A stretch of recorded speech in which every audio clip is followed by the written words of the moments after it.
presentes, convidados, membros da SOS e parceiros. Portanto, é com grande satisfação que me encontro aqui, mais uma vez, com a SOS.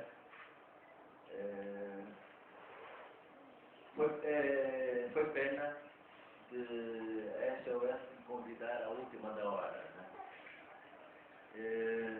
Mas apesar de não ter tido muita disponibilidade de tempo, não pude deixar de estar aqui presente para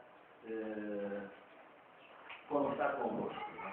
Porque efetivamente pelo programa que eu tenho a oportunidade de conhecer, portanto não vou dizer nada de novo aqui que vocês não sabem. O título, o painel, portanto, é de desalojamentos forçados e demolições, mas a temática é sobre a burocracia administrativa nesse processo. É evidente que não vamos falar propriamente do conceito de burocracia, mas vamos abordar, portanto, as questões, os problemas que efetivamente se colocam, portanto, a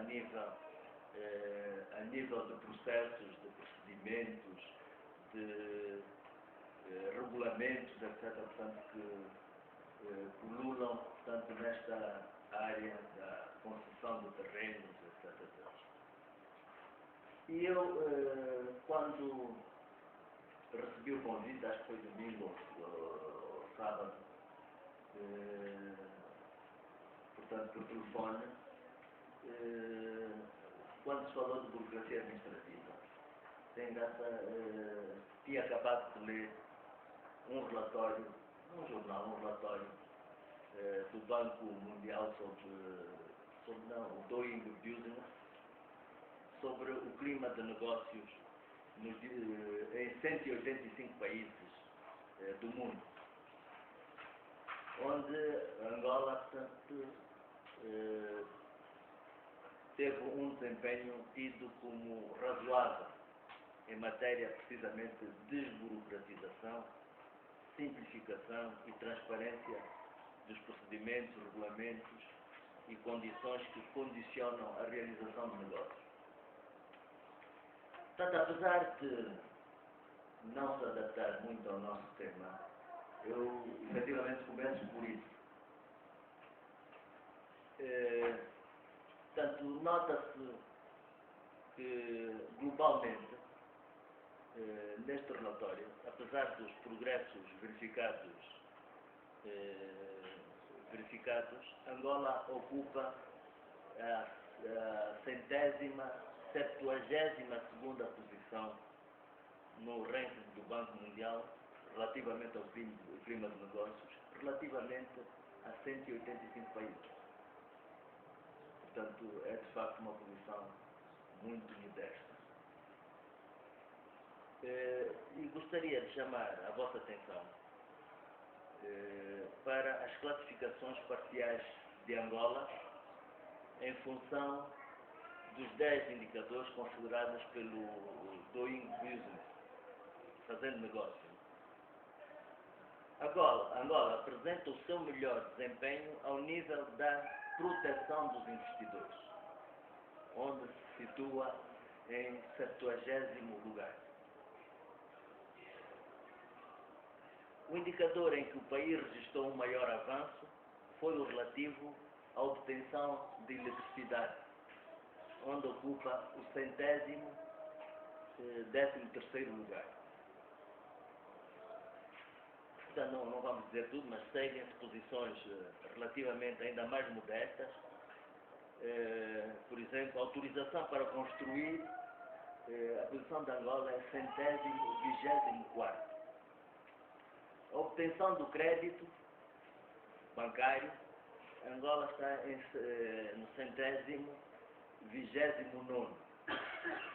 Registro de propriedade está no 131º. Pagamento de taxas e impostos, 154º.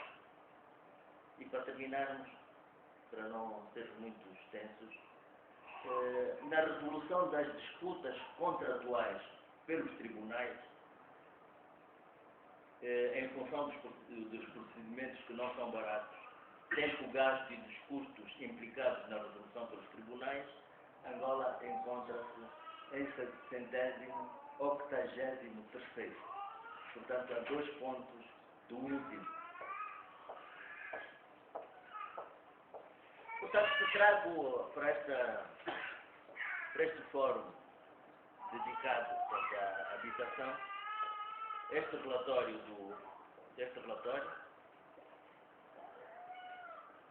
portanto, que se refere, como já disse, a 10 indicadores utilizados para aferir se uma economia oferece um quadro regulatório favorável à realização de negócios, é porque através da posição de certos indicadores, designadamente a autorização para construir, registro proprietário e resolução de disputas contratuais pelos tribunais, poderemos adivinhar qual é o desempenho do governo angolano em matéria de desburocratização, simplificação e transparência no tratamento dos casos relacionados com a transmissão, constituição e exercício dos direitos fundiários sobre terrenos concedíveis do Estado, portanto, terrenos urbanos e rurais.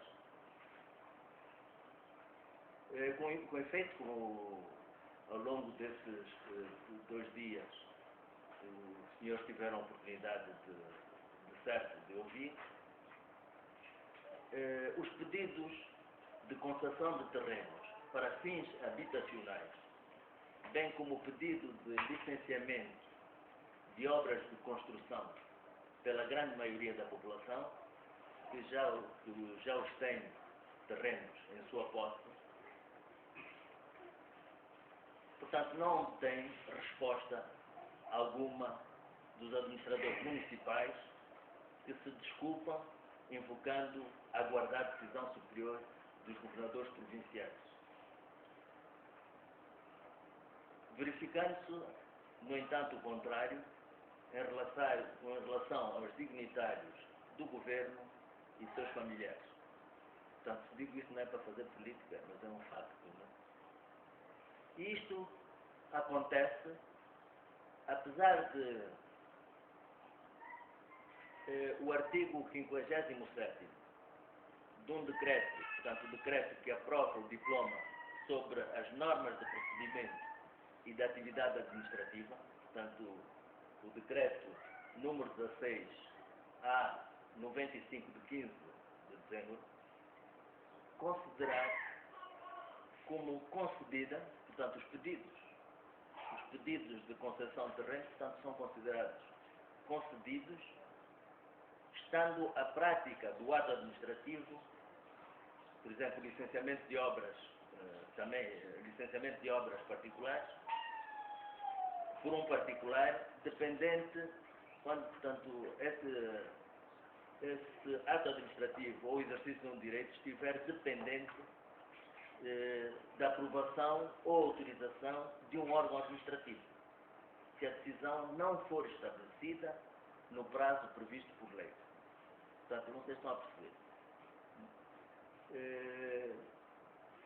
Se fizer um pedido à administração de concessão de um terreno, pedido de um terreno, ou de licença para a construção no referido terreno,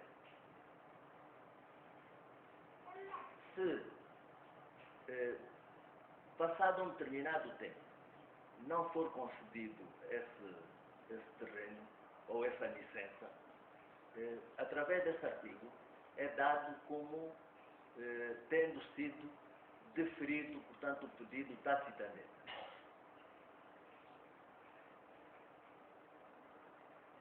Portanto, é isso que diz o artigo 57º, número 1. Mas o número 2 desse artigo especifica melhor. Diz: se não estiver fixado por lei prazo especial, portanto, o prazo de produção do deferimento tácito, portanto, o prazo de concessão, considerado deferido será de 90 dias a contar da formulação do pedido ou da apresentação do processo para o efeito.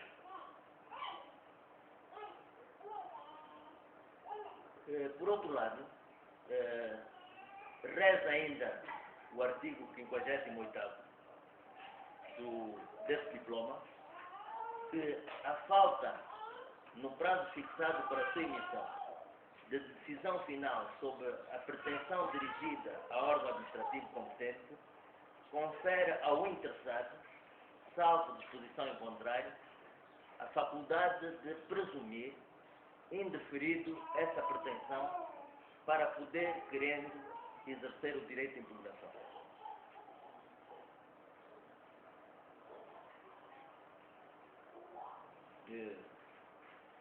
Ora,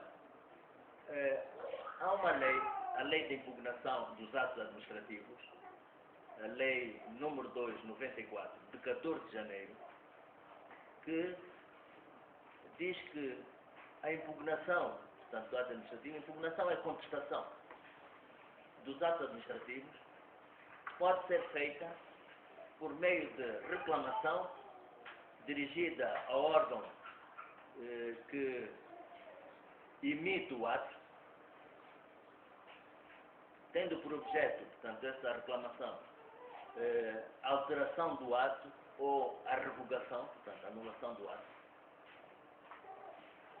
Pode também ser feita, essa contestação pode ser feita por meio de recurso hierárquico, quer dizer, dirigido ao órgão hierarquicamente, portanto, se tratar, por exemplo, de uma decisão do administrador comunal ou do administrador municipal, o recurso hierárquico é feito sempre para o superior hierárquico, ou o administrador municipal, relativamente à decisão do administrador comunal, ou então ao governador provincial, relativamente aos atos do administrador municipal. Ou então, dos atos do próprio governador provincial, portanto, pode-se recorrer ao titular do Executivo, por exemplo. E, por último, há o recurso contencioso, que tem por objeto a declaração da decisão de quem emitiu, portanto, a declaração da sua invalidade ou anulação. Portanto, são estes mecanismos que, vamos lá, essa burocracia, são esse conjunto de leis e mais regulamentos que existem relativamente ao assunto que nos traz aqui. Mas o que nós notamos aqui não é que haja, o problema não é das leis, o problema não é não é das leis. O problema que existe, efetivamente, é na não efetivação da lei. Portanto, a lei não é aplicada, infelizmente. Como tive a oportunidade de dizer no princípio, como na maioria dos casos, por exemplo, relativamente ao contencioso, não há resposta alguma, quer dos governadores provinciais, quer de outros entes, às reclamações dirigidas, às reclamações dirigidas pelos órgãos que proferiram o ato de que se reclama. Nem o recurso hierárquico dirigido ao órgão hierarquicamente superior. O exercício do direito de impugnação apenas pode ser exercido junto do Tribunal competente, ou seja, ao plenário de todos os juízes do Tribunal Supremo, ou à Câmara do Cível e Administrativo do Tribunal Supremo, ou ainda à Sala do Cível e Administrativo do Tribunal Provincial. Mas, como vocês já viram, portanto, podemos recorrer. Os particulares podem recorrer. Mas chamo-vos novamente a atenção. A modesta posição que a Angola ocupa entre os 185 países portanto, economias verificadas em matéria de resolução de litígios pelos tribunais, é por demais esclarecedor que se os tribunais angolanos funcionam mal na resolução de disputas contratuais entre partes iguais, entre as partes comerciais iguais, como é que eles vão funcionar quando o litígio se coloca entre os representantes do Estado e simples particulares? Cidadãos, na maior parte das vezes, que vivem esbulhados, sem eira nem beira, como ouçou dizer. Portanto, os tribunais, salvo raras exceções, decidem atempadamente. Portanto, acresce que no caso de Angola, o que existe também é muita legislação. Muita legislação e mais do que isso. Portanto, os problemas que existem a nível de demolições, desalojamentos forçados, etc., existem praticamente desde a década de 90. E, portanto, persistem. Não obstante, a lei de terras, por exemplo, portanto, ser uma lei relativamente recente. Não tão recente assim, é de 2004.